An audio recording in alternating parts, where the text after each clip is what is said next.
ان ساری چیزوں پہ نظر رکھ کے جب ہم آگے بڑھیں گے تو پھر کیا ہوگا کہ جو کرنا چاہیے، ہماری زبان اچھی ہو، زبان سے نکلنے والا کلام اچھا ہو، ہماری آنکھوں کا دیکھنے کا طرز عمل اچھا ہو۔ ایک بندہ ساری رات وظیفہ پڑھے لیکن صبح اس کی آنکھوں میں حیا نہ ہو تو اس کے لحاظ سے کیا معاملہ ہے؟ ایک بندہ ساری رات جو ہے وہ ذکر و اذکار سنے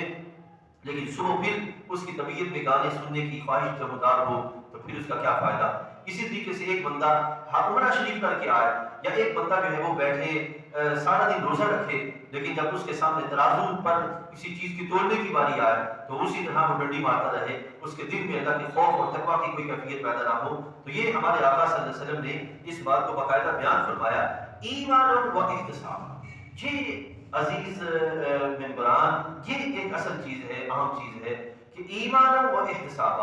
کہ ایمان کے ساتھ اور احتساب کے ساتھ۔ اگر ایک بندہ صرف احتساب کرتا ہے، ایمان نہیں رکھتا، ہو سکتا ہے وہ درستگی تک آ جائے لیکن ایمان کی بنیاد پر احتساب ایسا ہے، نبی علیہ السلام نے فرمایا غفر لہ ما تقدم من ذنبہ۔ ایمان کی بنیاد پر جب وہ احتساب کرے گا، اپنا انالائز کرے گا، جج کرے گا خود کو، اور ایک ایک قدم جو ہے وہ پھونک پھونک کے اٹھائے گا اور دیکھ دیکھ کے چلے گا اور سنبھل سنبھل کے آگے بڑھے گا، رب ذوالجلال جل وعلا اس کے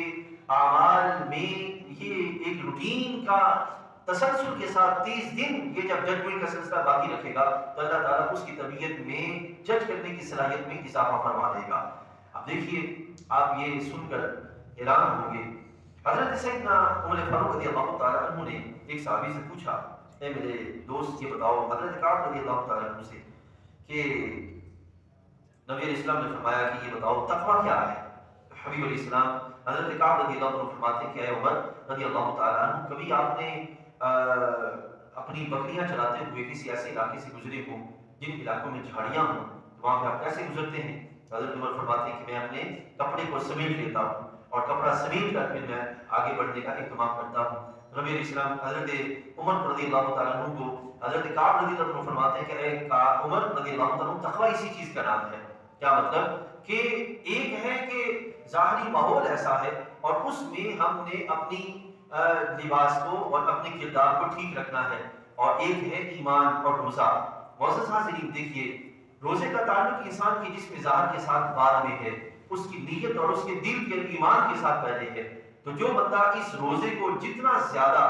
اس کے لحاظ سے احساس اور اس کے لحاظ سے جذبات کو قائم رکھے گا تو یہ روزہ ایک ایسی روشنی کی مانند ہے کہ لالٹین میں روشنی چلے تو جتنی زیادہ روشنی تیز ہوگی اتنی زیادہ کثافت کا پتہ چلے گا اور بندہ اپنے اعمال کی درستگی کا اہتمام کر سکے گا، اس کا تجزیہ کر سکے گا اور اس کو دور کرنے کا سلسلہ کر سکے گا۔ عزیز دوستوں، اسی طرح جو بندہ جو ہے وہ روزہ صحیح طور پہ رکھتا ہے، اللہ تعالیٰ جل وعلا اس کو اس روزے میں اخلاص کی برکت سے اس کے جو اعمال ہیں ان کو جج کرنے کی توفیق عطا فرماتا ہے۔ اور پھر یہ دیکھیے،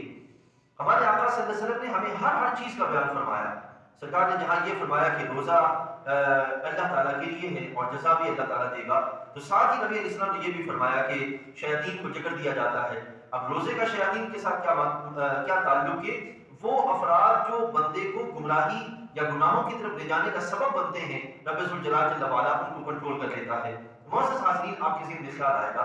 کہ ٹھیک ہے، مان لیا